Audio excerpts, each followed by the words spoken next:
Zyrtar Shqipëri e parë lidhet me faktin që tashmë ditët e votimit do të rikthehen në Shqipëri. Me dorëzimin e hyrjen e ditëve të votimit në territorin shqiptar, kryesisht do të administrohet në funksion të votës sjelljes apo do të vinë direkt në partin politik. Dhe pyetja e dytë referuar përgatitjeve që po bëhen për paketimin e zarfeve. Sipas parashikimeve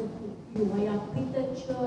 përfundojnë në kohën e paralajmëruar, pra 17 të nisën të gjithë procesi materiale zgjedhore do të jashtëforë? Fletët e votimit nga sistemi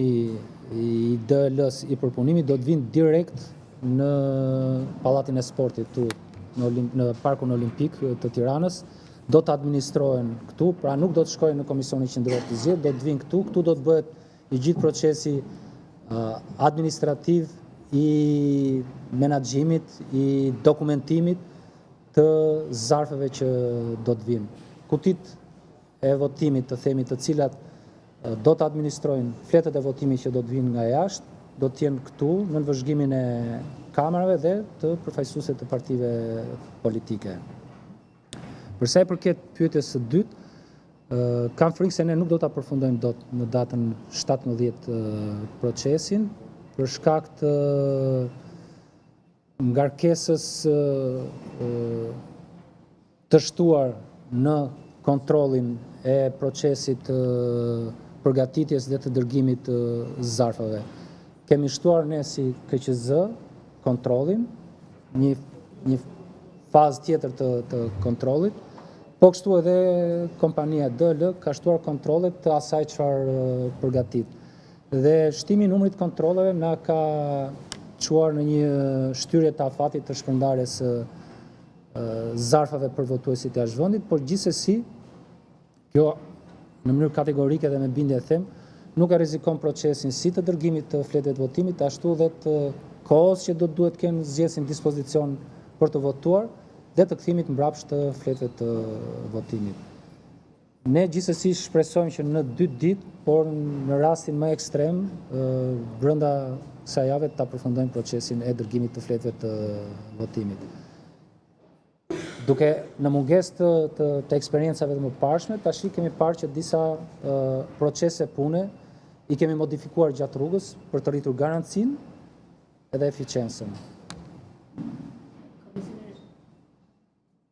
Ekonomi e për televizion, në komunikimet e mëparshme që kemi pasur së bashku, ju keni thënë se posta do të marrë vetëm adresën e zgjedhësit dhe jo të dolar personale të tillë që mund të numri telefonit apo adresa e-mail. Ndërkohë që kemi parë përgatitur për diasporën të Partisë Socialiste Orban Pallën, që i thotë zgjedhësve se posta do të dërgojë një mesazh ose një email për të treguar datën se ku do të shkojë posteri. Ka ndryshuar në fakt metodologjia e komunikimit të postës të zgjedhësit të sport? Po, ka ndryshuar, nëse mund ta përkufizojmë kështu,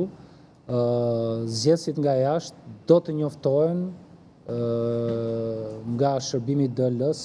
jo vetëm nëpërmjet lënies së një shënimi, sepse jo në të gjitha shtetet, kuptuam që jo në të gjitha shtetet funksionon kështu. Shtetet të ndryshme, edhe pse janë në një kompani, aplikojnë standarde të ndryshme të themit të njoftimit të zgjedhësve për dërgesat postare që atyre ju mbrin. Dhe për këtë arsye, në mënyrë të unifikuar, zgjedhësve të cilët janë regjistruar do t'ju komunikohet me mesazh telefonik ose në adresat e tyre të emailit se kur ju mbrin fleta e votimit, dhe nëse nuk do të kenë mundësi që ta presin fletën e votimit në banesë, mesazhi do të përmbajë dhe vendin dhe orën e zyrës së DL-s ku ata mund të shkojnë ta tërheqin. Mendojmë që dhe kemi vlerësuar që kjo ndihmon më shumë procesin dhe rrit shanset për shpërndarjen 100% të fletëve të votimit tek votuesit nga jashtë.